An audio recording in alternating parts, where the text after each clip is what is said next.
This is a quick tour of the camper that Karin and I have bought. It's an 8-foot Starcraft hybrid.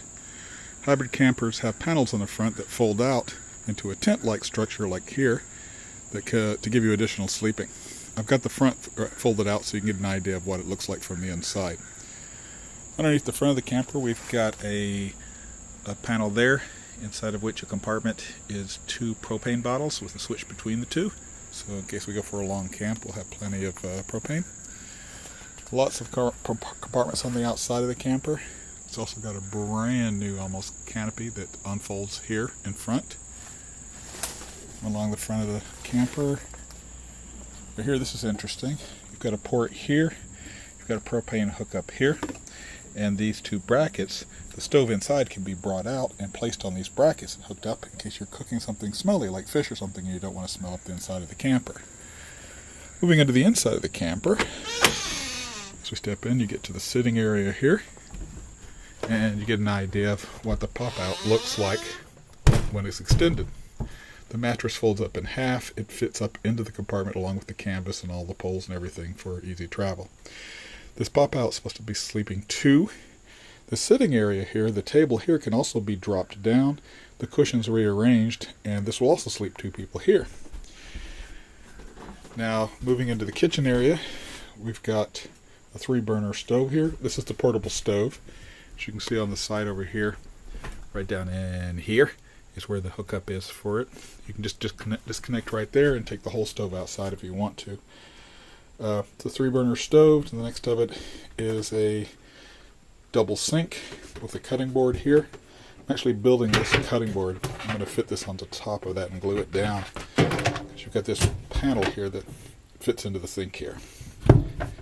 But I don't quite like the look of that, so we're actually going to put this green board on it. Just glue that right down to it like that. Over the top of the kitchen area, you've got a whole bunch of cabinets. You also get cabinets underneath. We've got this really old stereo. It actually has a tape deck. I don't even know if we have any tapes anymore. But the radio does work good. To the left of that, you've got a pretty good microwave, a 800-watt microwave with the rotary table inside. Just to the left, we've installed over the sink this rack here, because we didn't have anywhere decent to keep all of our silverware and plates and stuff. So we actually got this bar with the 2 cup containers and the rack, and all of these kitchen tools all came from IKEA, and the whole thing altogether cost about $10. So it was quite useful, quite cheap. If you're stepping back toward the sitting area and looking to the left, you can see the fridge over here on the left. Above it is the area for the TV. Behind the TV, it's got various connections for the TV, such as cable and such, and power and everything like that. Just behind the TV, we've got a closet, which is a hanging closet with storage at the bottom. Also got a duplicate of that over on the other side. I guess it's a his and her cabinets of another hanging closet with storage underneath. As you step back toward the back of the trailer, we've got a sitting area. This table can be dropped down, the cushions can be moved into the center, and it converts into a bed for 1 person. To the right, you've got your thermostat. This only controls the heat, actually, which is propane heat. The AC is up here in the ceiling, and it's a rooftop AC unit. As we move toward the back, past the sitting area, you see this drape at the back. This drape actually hides where the storage is for the back pop-out. This is the mattress. It folds out into another double-person bed just like the front. Makes the place feel a lot bigger, although I doubt we'll ever use this. Over top of the sitting area, you got a lot of cabinets all around. The whole place has got tons of cabinets. Swinging around here into the bathroom, we've got a full bathroom, or a full bath and a half, I guess. Got a toilet, more cabinet space over top, mirror, stuff like that. And the shower right here. When we got this unit, the shower wasn't working because calcium had built up in the fixture, and it was a single unit. You couldn't be cleaned out. So I actually bought a brand new shower fixture here from eTrailer.com. It only cost $20. I could have got a $10 one, just like the one we used to have, but I figured, we'll go ahead and upgrade and get the $20 European style one with a single knob.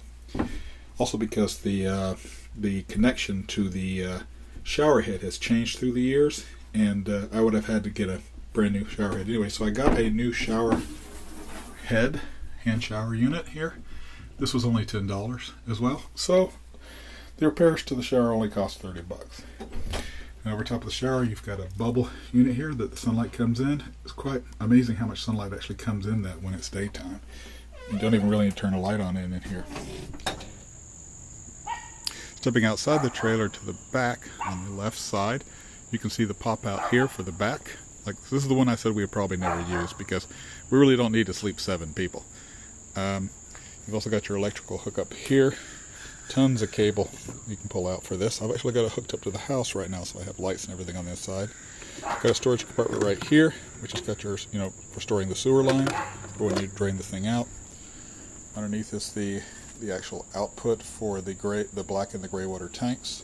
Double axles. Got this hatch right here.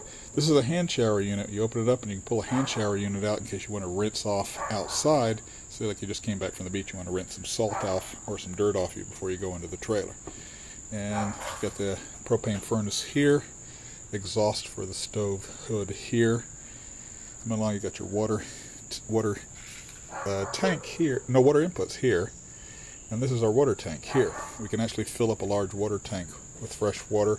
And say we pull into a rest area or something, we can turn on a switch inside and an electric pump will actually push this water into the system, so we could actually use the toilet, the shower, whatever, while sitting at a rest stop while we're not hooked up to electricity. And then we come back up to the front of the trailer again. So that's a tour of our new trailer. We're going to take this down to Charleston for 2 days. And then from there we're going to move down to Edisto Beach, where we have a slot right on the beach for 7 days. Main reason we got the trailer is so we can take all the dogs along. Well, most of the dogs. We'll leave Sushi with the vet. But we take 3 of our dogs with us, and I think they're going to have a great time at the beach.